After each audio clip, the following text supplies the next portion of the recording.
저희는 이제 일화기억에서 사건 경계가 미치는 영향에 대해서 탐구한 김가진, 김민서, 윤혜성, 정원영입니다.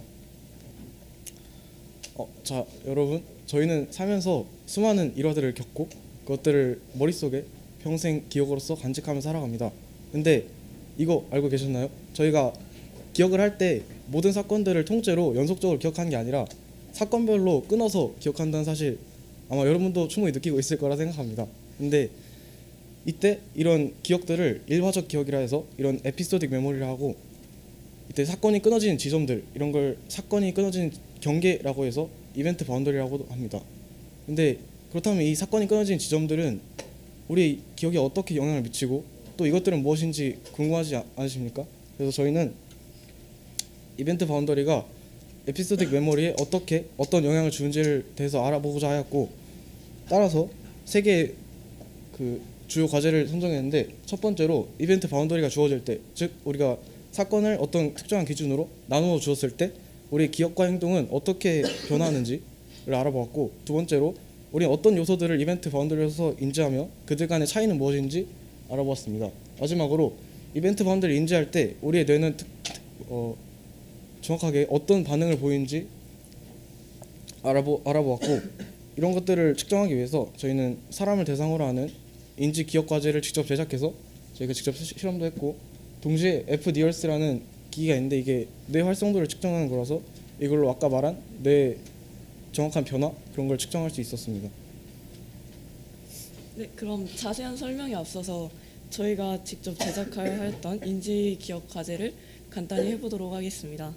화면에 집중하며 제시되는 단어를 잘 기억해 주시면 감사하겠습니다.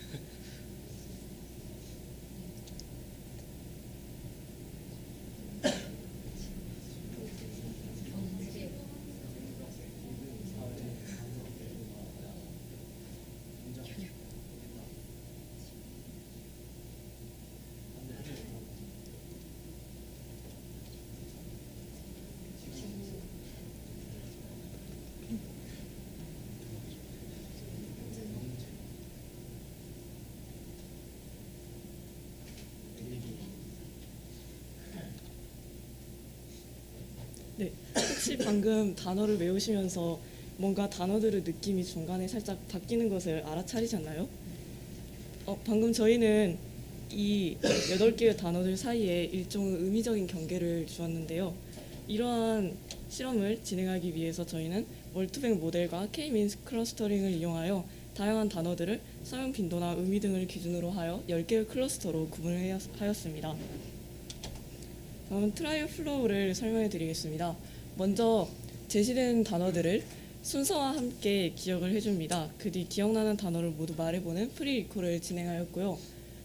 2개의 단어를 제시해준 후 먼저 나온 단어를 고르는 템포럴 올더 저지먼트 태스크라 하였는데, 이를 지금부터는 TOJ 태스크라 말하도록 하겠습니다.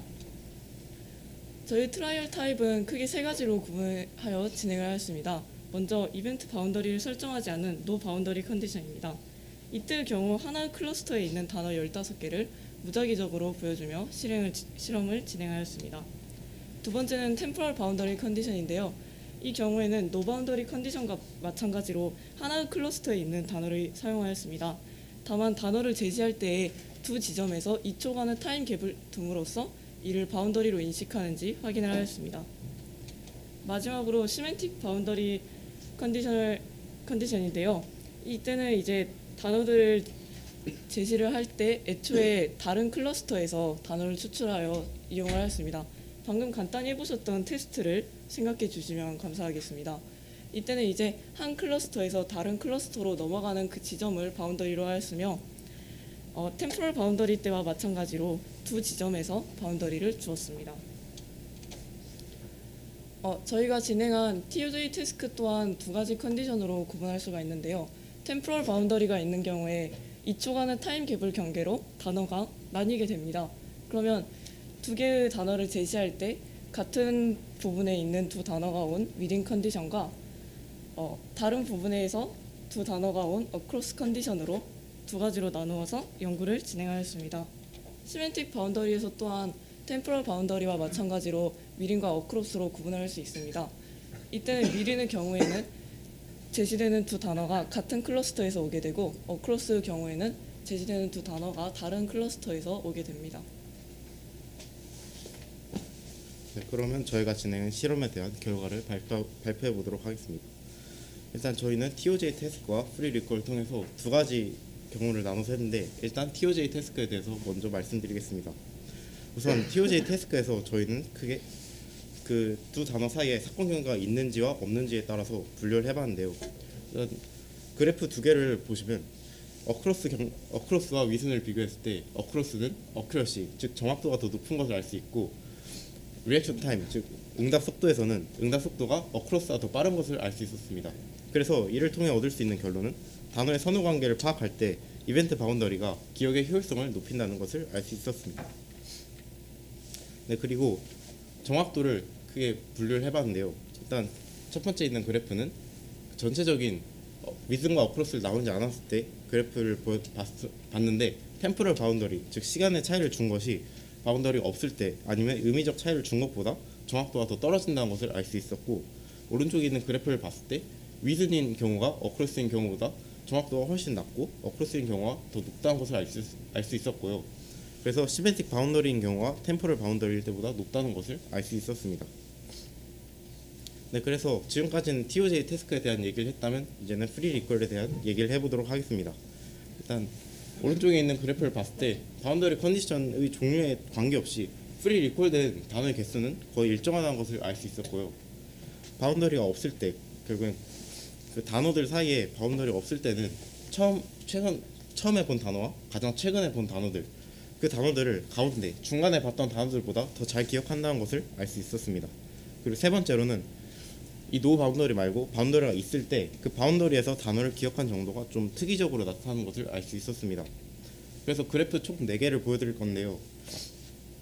왼쪽에 있는 그래프는 시간적 차이를 둔 템포럴 바운더리고, 오른쪽에 있는 그래프들은 의미적 차이를 둔 시멘틱 바운더리입니다. 그래서 총 15개 아니면 18개 그 사이에 단어를 줬을 때 총 2번의 바운더리를 줬기 때문에 위아래로 나눈 기준은 첫 번째 준 바운더리랑 두 번째 준 바운더리로 나눴습니다. 그래서 템포럴 바운더리를 봤을 때는 좀 다른 단어들에 비해서 갑자기 높아지는 경향을 볼 수 있었고, 시멘틱 바운더리에서는 좀 갑자기 낮아지는 경향을 볼 수 있었습니다. 네. 다음으로 저희는 사건, 경계와 경계 사이에 있는 단어들에서 단어 사이 거리가 accuracy에 어떤 영향을 미치는지 알아보고자 하였습니다. 저희는 통계적인 의미를 부여할 만큼 충분한 실험을 진행하지는 못하였지만 단어 간격이 멀어짐에 따라 시간적과 의미적 바운더리에서 다른 양상을 확인할 수 있었습니다. 이제 across에서 보면요, 기본적으로 사람들이 이제 단어 간격이 극단적으로 멀어질수록 더 기억을 잘합니다. 그런데 이 그래프를 보시게 되면요, 디스턴스가 그다지 멀지 않음에도 불구하고 accuracy가 상당히 높게 나온 것을 확인할 수 있습니다. 이는 이제 시멘틱 바운더리의 경우 그 피실험자가 의미와 의미의 차이만 확실히 알면 이 디스턴스와 상관없이 확실히 더 기억을 잘 하는 것이 그 이유입니다. 근데 반면 이제 시간적인 경우, 즉 템포럴 바운더리의 경우 디스턴스가 멀어질수록 이제 시간이 축적됨에 따라 이 바운더리로 작용하는 시간이 더 늘어나 accuracy가 더 높아지는 경향을 확인할 수 있었습니다. 연구 결과 서머리입니다. 저희는 이제 단어의 순서를 기억해내는 TOJ 태스크에서는 사건 경계가 존재할 때 더 높은 정확도, 더 빠른 답변 속도를 확인할 수 있었습니다. 그리고 free recall 기억 정도는 사건 경계가 없는 경우 제일 먼저 본 단어 그리고 가장 최근에 본 단어를 더 잘 기억하는 것을 확인할 수 있었고요. 이제 temporal boundary, 시간적 바운더리의 경우 타임 갭을 주기 전에 보여준 단어는 잘 기억을 못했지만 타임 갭 직후의 단어는 더 잘 기억하는 경향을 확인할 수 있었습니다. 의미적 바운더리, 시멘틱 바운더리에서는 이제 의미가 바뀌고 나서 제일 먼저 본 단어는 잘 기억을 못하는 모습을 확인할 수 있었습니다. 자, 여러분은 이제 음악이나 영화, 연수들을 듣다 보면 이와 같은 드라마틱 사일런스가 나오는데 이제는 이와 같은 인지적 효과를 이제 그 영향을 정량적으로 분석해 낼 수 있을 것으로 보이고 저희 실험에서 이제 이벤트 바운더리가 에피소딕 메모리에 어떤 영향을 주는지를 확인했기 때문에 그 효율성을 분석해 먼저 교육 환경에서 지식의 효율적 제시 방법을 제안하거나 치매 또는 노화로 인한 인지 저하 검사를 위한 초석을 마련할 수 있을 것으로 보입니다. 저희는 시간 관계상 이제 FNIRS를 통한 뇌 행동 패턴을 분석하지는 못했습니다. 따라서 저희는 추후에 뇌가 무엇을 이 바운더리로 인지하고 템포럴과 시멘틱 바운더리는 뇌에서 어떻게 다르게 인지되는지를 이 볼드 시그널 분석을 통해 확인해 볼 것입니다. 저희 신중한 조교쌤 일주일간 너무 고생 많으셨습니다. 감사합니다.